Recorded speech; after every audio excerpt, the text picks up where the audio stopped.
Hello everyone and welcome back to my Let's Play of Hiveswap Friendsim. Last time we met Stelsa, a teal blood, and Tysius' mate Sprit. And we basically helped her with her hair, and she knows about Tysius' opinions towards the Alternian legal system, but she doesn't really agree with them, possibly out of concern for getting cold, so we gave her some advice, told her that maybe she should sit down with Tysius and talk about this with her, and things ended pretty well. In the good ending, at least. In the bad ending, things did not go well, but, well, yeah. That happens. 2 new trolls, I think. What are we on, volume 14 now? Yeah.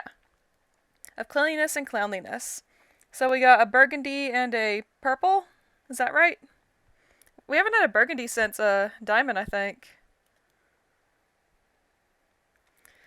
This is a dark world, both because it's night and because of the brutal struggle for survival among its polyhemochromatic inhabitants, many of whom seem to thrive on havoc and carnage.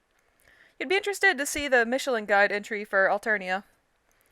You're convinced that after a day here, Ayn Rand would sign up with the Little Sisters of the Poor, Genghis Khan and Attila the Hun would join the Quakers, and Adolf Hitler would seek membership in the World Peace Council. Whew, Godwin's Law alert. Feeling a little dramatic tonight. Okay, so we basically got the lowest blood you can get, the highest blood you can get without being a sea dweller or a mutant. And also, this is a very, very tiny purple blood. They're cute. I like them. And this person looks like a mechanic or an engineer or something. Marsti Houtek. Okay. Let's meet Marsti. Despite a certain sense of pervading existential gloom that you haven't managed to shake even after communing with a possible oracle/secret agent, you are feeling pretty alright. No more brooding in your cliffside apartment. You have a fresh thirst this evening, a thirst for friendship. You're wandering around a neighborhood and you haven't seen it in a while, just a few blocks from where you crash landed. Maybe you'll go pay a visit to the crash site of your ship, even though it's long since been stripped for parts by the local population. Or maybe you'll try and find Diamond to say hi, even though you're pretty sure he's still living the nomadic shrubbery lifestyle. You're just here for the nostalgia, honestly. Malay's who? You hardly know her. Just then, from across the street echoed 2 voices raised in argument. Oh, there's graffiti. Hello. Well, one is soft and murmuring, and one is loud and honking. A rust-blood girl and a purple-blood guy are squared off in front of a patch of graffiti that blooms over the bricks like moss. The girl appears to be in the process of scrubbing it away. There's a mop bucket and a collection of sponges next to her. And I told you, this shit is sacred motherfucking iconography, the purple blood is saying. So fuck the hell off, little red dumpling. The rust blood says something back to him that makes him laugh. The sacred iconography appears to be a collection of swear words and a couple colorful renderings of certain sections of troll anatomy you have not yet had the chance to explore. The girl with the bucket wrings her sponge out and stares the clown down. Well, you assume she's staring him down. She's wearing big round goggles to match the bright rubber gloves pulled all the way up to her elbows. Despite the mop bucket, she looks more like a scientist from a B-grade horror movie than a janitor. The purple blood doesn't have any visible weapons on him, but that doesn't make him look any less dangerous. And unless the girl has a blade in that mop handle, she's totally defenseless. You face this precise scenario more than once, but it doesn't get any easier. No matter how much self-confidence you earn or hardships you endure, life or death friendship decisions don't get any easier. Intervene. Why not? Who are you kidding? You are never going to leave her to fend for herself. It's against your religion of reflexively and ceaselessly searching for new buddies. You aren't making excuses for it anymore. You've decided to take what Boldier said to heart and just resign yourself to your fate. Well, that isn't exactly what she said, but a lot of it was confusing and spooky. You are half convinced she was just doing it for the mysterious aesthetic. You stride confidently towards the altercation, calling out a challenge to the rogue clown. Nobody messes with those less fortunate while you are on the case. And since it's been resoundingly too long since you've had a truly ironic and hilarious twist of fate befall you, as soon as you step up onto the sidewalk, the purple blood's fist connects with your head and your head connects with the concrete. The end. Clock. Okay, let's just let her handle herself this time. She probably knows what she's doing. Mind your own business for once in your life. Listen, you aren't the goddamn alien special forces. You aren't the friendship police. You can't afford to insert yourself into the middle of every single altercation in hopes that the drunken gamble of destiny will offer up new and greater connections on your sore, tired ass. You aren't made of goodwill alone. Everyone needs breaks, man. You march casually by, hands behind your back. If you knew how to whistle, you would. Nothing to see here, folks. Feet smack the ground behind you and the girl runs by, surprisingly spry in the rubber boots. Not spry enough, apparently, because the high blood is hot on her heels. Nope, not helping. Definitely not. Don't get involved. Don't get involved. You already made your choice, you are not getting involved. At the last moment, you stick out one of your famous legs and the clown goes flying. He hits the pavement hard, nose first. Son of a bitch. There you went and got involved. The high blood might be kissing concrete, but he won't be for very long. It's tough to kill a clown. Yeah, it took forever for... Well, I was going to say something about the epilogues, but... if you read the epilogues, you know what I'm talking about. You take this opportunity to GTFO. Damn, you don't know anybody around here. Maybe you can run back to your stolen vehicle before... Hands grab you by the back of the hoodie, hauling you around the corner and into the shadows of an alleyway. Shit, the clown must have friends, and those friends must have circled around behind you. You open your mouth to scream. Not because you think anyone's going to help you, but just because you might as well. If you can't go out fighting, might as well go out making as much noise and being as obnoxious as possible. That's a good philosophy. Like, if you're going to be murdered, you might as well scream about it so maybe somebody finds your corpse and can figure out what's going on. A rubber-gloved hand slaps over your mouth before you get out more than a squeak. You taste soap. Oh, it's you. I like your horns, by the way. Those are really cool. Jill. Stop struggling. It's the Rustblood girl. She's taken the time you'd bought her and cashed it in to take refuge in an alleyway. The two of you hold still as the purple blood storms by, stomping and cursing and bleeding from a gash across his forehead. Ha! You did that. Your leg did that. You will never get over the rush you receive from doing something cool and competent. Marsti holds onto you until the sound of his footsteps fade. You feel her heartbeat hammering against your back. She lets you go and slides away from the other side of the alley, as if an apology for being so close to you before. Her boots squeak. You take a few steps nearer so you don't have to shout to be heard. You thank her for helping.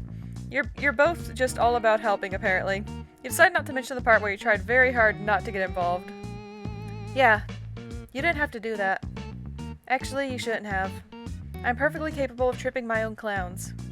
You tell her you have no doubt that's true, even if she doesn't have a sword and a mop handle. She seems to have a good pair of legs. Mentioning her mop appears to remind her that she left all her cleaning equipment out on the street. She takes a furtive glance back down the way the guy had gone, then heads back toward the graffiti. You scamper to keep up. You shouldn't be out alone in a place like this. Not that I can really summon much gumption to care beyond this one walk down the street. But did you come here to die? Because that's what's going to happen if you keep this shit up. What's your deal?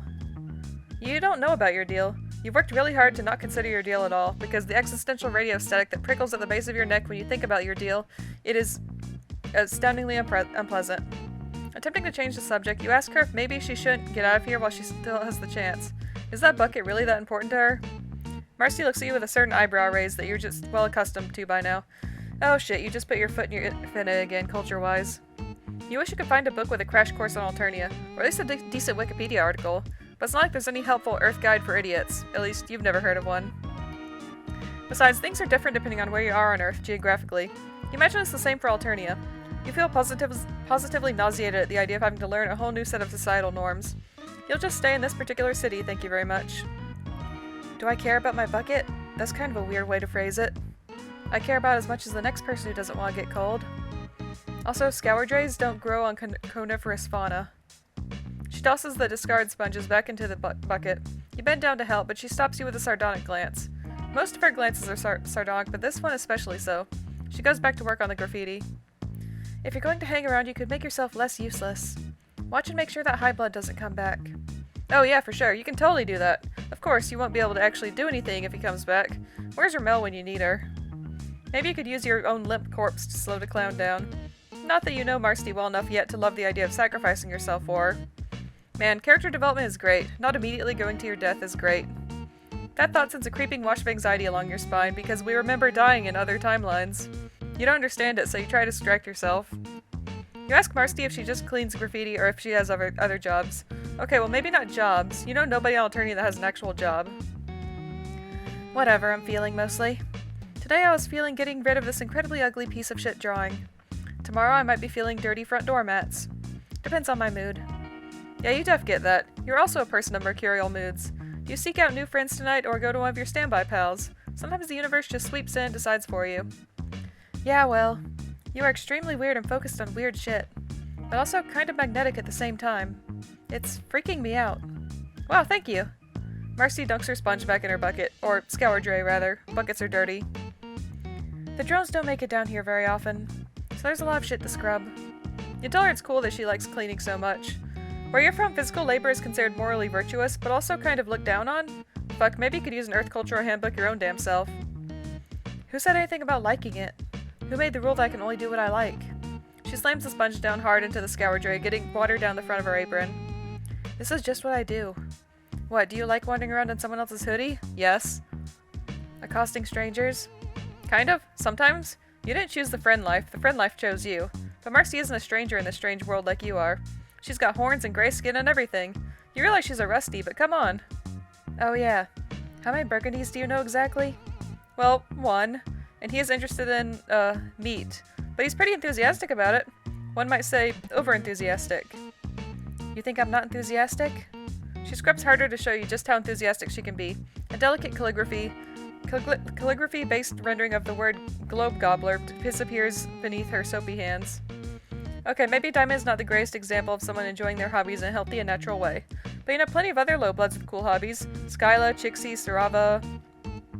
Am I supposed to know who these idiots are? Not all low-bloods know each other. Oh man, that's not what you meant at all. I'm not going to explain my life story to some random alien. Are you going to help or not?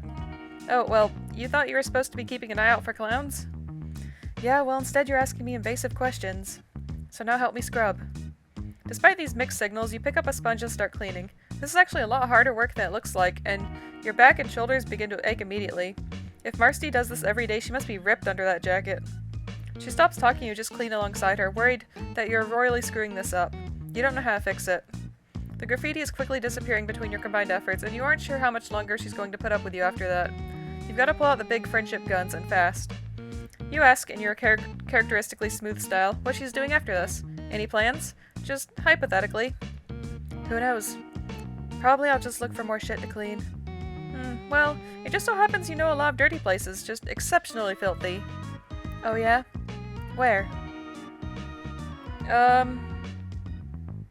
Is Uptown where all the blue bloods are? It just so happens that you have connections, Uptown girls, and boys. You ask Marsti how she'd like to clean a mansion. Oh no, we're not going to Zebra's place, are we? Oh no.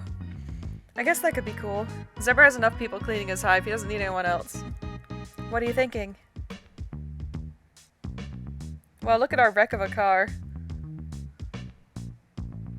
Well, first of all, you want to bring your new friend to your swing stolen car. Marsti doesn't seem that interested, although she does comment that she's never been in a scuttle buggy. Then she begins picking up the crumbs from your back seat. You tell her she doesn't have to clean up after you. Bold of you to assume I'm doing it for you. You shrug. You've just come to accept that some of your friends are fundamentally difficult to understand. Some days you really think you're beginning to get it, and the next you remember that alien isn't just your immigration status. Marsti stares out the window as the houses get bigger and grander. The car passes beneath an archway and light sweeps over the two of you. Marsti stiffens. You tell her not to worry, it's just a sensor to discern your blood color. Malik gave you a plug-in to scramble it. No stress. Must be nice to have friends in high places. You ask Marsti where she lives. Oh, can we go to Malik's place? He had a bunch of dirty dishes. Wherever I feel like. Depends. So she's just like Diamond, her hive was destroyed, or possibly up a tree like Boldir. Although it's possible she was just fucking with you.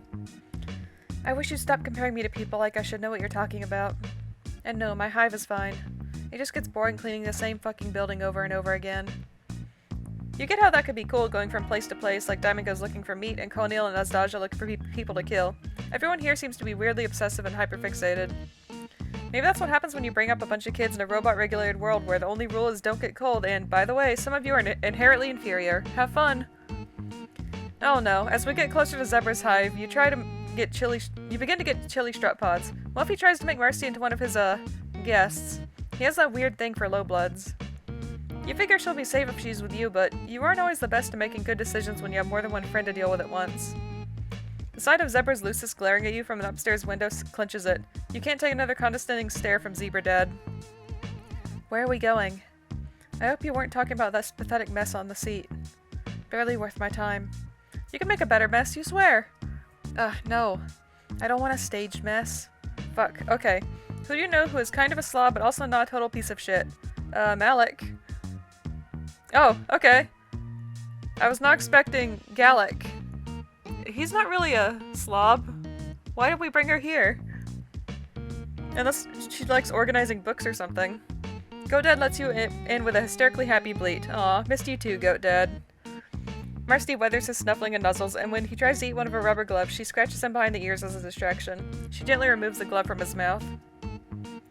I need these, actually. You call out to Gallic, but he doesn't respond. Maybe he's out. Oh, this isn't going to go well. The coffee pot is half full, but it's cold. Goat Dad bleats and butts you gently. Oh, poor guy. Are you lonely?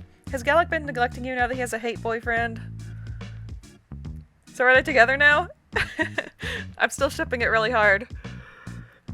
Marsti is a little more uncomfortable here than she had been in your car, but when she catches sight of Gallic's study, all of that slaws off. It's even more of a mess than it had been last time you were here, when he'd been trying to impress you with his intellectual clutter. I mean, it's not that much of a mess. I mean, most of the books are on the shelves, that's good.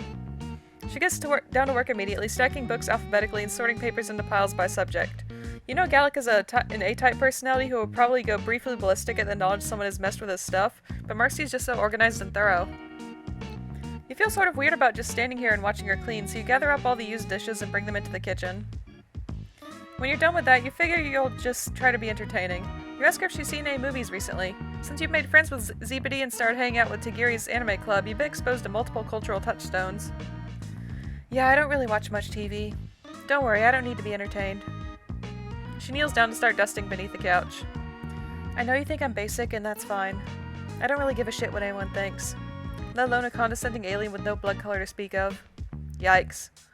So if you wouldn't mind... Crunch, crunch, crunch. Oh no, is Goat Dad eating the books? Crunch, crunch, crunch. What the hell is that noise? Oh no. And there you go again, getting swept up in a friendship endeavor and totally beefing it. You forgot about Goat Dad's propensity for nomming on anything within reach, and I spent the last 10 minutes happily munching on several leather-bound notebooks. Gallic's experimental word rumpuses! Fuck, he loves those, he's going to murder you! To smooth another layer onto this farce, the front door creaks open and Gallic's voice rings out, calling to Goat Dad, who lets out an excited bleat and scampers off, trailing little white scraps. Marsti looks from you to the front of the house and down the paper trail. Then she's out the window and off down the hill because, though basic she may be, she's no idiot. Oh no! And I see Gallic's shadow lurking in the background there. You know, good job, Marsti, getting out while you can. I don't think Gallic will actually kill us, he's too nice for that, but he will be very, very angry with us. Alright, let's go downtown. And maybe, I don't know, maybe Sarava? I don't remember how messy their hive was, but... You suggest that this place sure looks ripe for some serious power cleaning, cause, wow, filthy. Yeah, I guess. I was planning on cleaning down here anyway. The drones mostly take care of the high-blood neighborhoods. Interesting. Zebra had low-bloods cleaning for him, but maybe he's an exception. No, he's just a piece of shit. I'm not here to explain cultural dynamics to you. At least not for free. You consider mentioning that you are the main character and thus totally deserving of cultural exposition, but you doubt she'd take that well. Also, it's kind of a weird thing to say, so never mind that. You show Marsti and Ellie what you recognize. The one with the incinerator where Polybud gotten rid of her assassination disguise. Here, maybe? Too easy. Okay, well, what about the stretch of road where Ramel killed a dude? There's still quite a bit of purple blood splattered around. Pretty good. But no. I don't have the right outfit for blood. Jesus, picky. Oh, sorry. Are my personal preferences inconveniencing you? No, but you aren't used to this shit taking so long to pop off. Usually you've made a friend by this point, or you've been killed. You've been killed before? What are you, a purr beast? 9 lives? In retrospect, that was also a pretty weird thing to say. You meant it as a metaphor. Sometimes your internal monologue gets out of hand and spills out into your interlocution. Whatever, dude. You're considering just bringing her back to your place to clean up the mess you've made there when you realize Marsti is no longer with you. You turn around to find her gazing down an adjacent street into an empty lot. The space gives you a brief twinge of recognition before it fizzles away to nothing. This is the empty lot where Buldir got killed. And we're remembering that, but we're trying not to remember it. Things are getting super interesting now. I mean, I loved it before, but now, like, the plot's kicking into high gear, kinda. Or at least it's starting out. Probably just deja vu. Yep. At first you don't notice the person sitting on the tire pile because without her other half, her silhouette is underwhelming. Is this Follicle? Yep. Oh, fantastic. Hey, Normie. Oh, hi, Follicle. It's been a while. She might notice that you are a whole lot less normal than you used to be. They're right. They're weird as hell. Hey, you are also like 80% more confident than you used to be. You don't back down from insults. Perhaps Marsti is the one who's weird because she's the one who's so fucking into cleaning up after people. That's really strange. Hey, that's a little judgy. Yeah, for real. You had been expecting Follicle to join you in mocking Marsti. You didn't want to be too mean or anything. You were just really sick of having your intelligence insulted concerning stuff you absolutely could have no way of knowing about. You wanted to make her look like an asshole, but as usual it seems to be in fact you who are the asshole. Marsti seems to agree. Hey, maybe go fuck yourself a little bit? You apologize. You didn't mean it. You just experience pilot confusion when there's too many friends in one place. You're sorry. You didn't mean to insult her hobby, but she actually doesn't really seem too into it. You're just trying to help. You know plenty of lowbloods who do all sorts of activities. Oh yeah? Who? Well, Follicle, for instance. She trolls— wait, you need another word. She and her boyfriend, harass people, and they seem to enjoy that. Also, there's Skyla and Chixie and Sarava. They all excel in their fields to a certain extent. Right. So how's that going for them? Well, you deflate somewhat. Chixie gets skeeved all the time, and Skyla constantly has to defend her home and her Lucis against thieves.